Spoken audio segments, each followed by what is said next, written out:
सिद्धार्थनगर को विकास योजनाओं की सौगात। सीएम योगी ने 1052 करोड़ रुपए की लागत वाली 229 विकास परियोजनाओं का तोहफा दिया। लगभग 373.11 करोड़ रुपए की परियोजनाओं का लोकार्पण, 678.76 करोड़ रुपए की परियोजनाओं का शिलान्यास। सड़कों, पुलों और जल जीवन मिशन के तहत हर घर नल से जल सुविधाओं पर विशेष जोर दिया। सिद्धार्थनगर महोत्सव के शुभारंभ अवसर पर मुख्यमंत्री योगी आदित्यनाथ ने कहा कि सिद्धार्थनगर आज विरासत, करुणा और विकास की त्रिवेणी के रूप में उभर रहा है। ये जनपद भगवान बुद्ध की करुणा, अहिंसा और मानवता के संदेश की पावन धरा है। यहाँ आयोजित महोत्सव केवल उत्सव नहीं बल्कि जिले की सांस्कृतिक पहचान, ऐतिहासिक चेतना और विकास यात्रा का सशक्त प्रतीक है। मुख्यमंत्री ने कहा कि आज से लगभग 2500 वर्ष पूर्व यह जनपद राजकुमार सिद्धार्थ की कर्मभूमि रहा, जिनकी कपिलवस्तु थी। सत्य और ज्ञान की खोज में उन्होंने राजपाट त्याग कर दीर्घ तपस्या और सारनाथ में विश्व को पहला उपदेश दिया।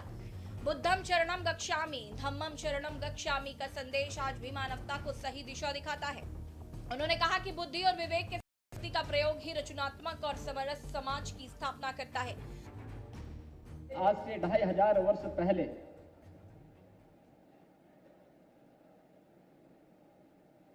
ये जनपद नाम पर बना है।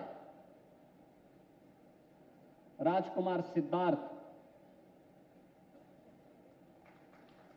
उन्हीं का राज्य था। कपिलवस्तु उनकी राजधानी थी। ज्ञान की खोज के लिए निकले, जीवन की वास्तविकता और जीवन की सच्चाई को जानने के लिए निकले। सब थोड़ा गया, विश्व प्रसिद्ध तीर्थ गया जी में गए, एक लंबी साधना की, ज्ञान प्राप्त हुआ। पहला उपदेश सारनाथ में दिया और सर्वाधिक चातुर्मास उन्होंने जीवन के श्रावस्ती जनपद में संपन्न किए। जीवन का जो सार था, अभी आपने थीम सॉन्ग के माध्यम से सुना, बुद्धम शरणम गच्छामि, धम्मम शरणम गच्छामि और संगम शरणम गच्छामि। यानी धर्म की शरण में जाता हूं। धर्म की शरण में जाने के लिए बुद्धम शरणम गच्छामि, बुद्धि और विवेक चाहिए।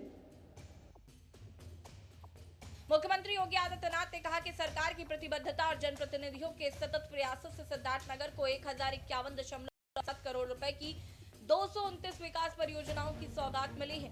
इन परियोजनाओं में मेडिकल कॉलेज, नर्सिंग कॉलेज, नगर निकाय, जल निगम, सड़क निर्माण, स्वास्थ्य सेवाएं और आधारभूत संरचना से जुड़ी कई महत्वपूर्ण योजनाएं शामिल हैं। उन्होंने कहा कि कभी बीमारों और पिछड़े जिलों में गिने जाने वाले सिद्धार्थनगर में आज इंसेफ्लाइटिस जैसी घातक बीमारी पूरी तरह से समाप्त हो चुकी है और आमजन को बेहतर स्वास्थ्य सुविधाएं उपलब्ध हो रही हैं। इस मौके पर मुख्यमंत्री योगी आदित्यनाथ ने बताया कि कपिलवस्तु क्षेत्र में गवेषणा केंद्र का निर्माण किया जा रहा है, जिससे बौद्ध पर्यटन को नई गति मिलेगी और सिद्धार्थनगर वैश्विक मानचित्र पर और मजबूत पहचान बनाएगा। उन्होंने कहा कि गोरखपुर शामली कॉरिडोर, बेहतर सड़क कनेक्टिविटी और सतत विकास की योजनाएं जिले के आर्थिक और सामाजिक विकास को नई दिशा देंगी। मुख्यमंत्री ने कहा कि बिना किसी भेदभाव की योजनाओं का लाभ अंतिम पंक्ति में खड़े व्यक्ति तक पहुंचाना ही राम राज्य की सच्ची अवधारणा है। आयुष्मान भारत योजना, मनरेगा के तहत रोजगार, महिला उद्यमिता, काला नमक चावल, मत्स्य संपदा योजना और फूड प्रोसेसिंग जैसी योजनाएं आत्मनिर्भर भारत की दिशा में मील का पत्थर साबित हो रही हैं। आपको बता दें कि 5 दिवसीय महोत्सव में जिले की कला संस्कृति साफ झलक देखी जा रही है। महोत्सव में विशेष रूप से काला नमक चावल के स्टॉल्स लगाए गए हैं, जैसे एक जिला एक उत्पाद के तहत वैश्विक स्तर पर पहचान दिलाई जा रही है।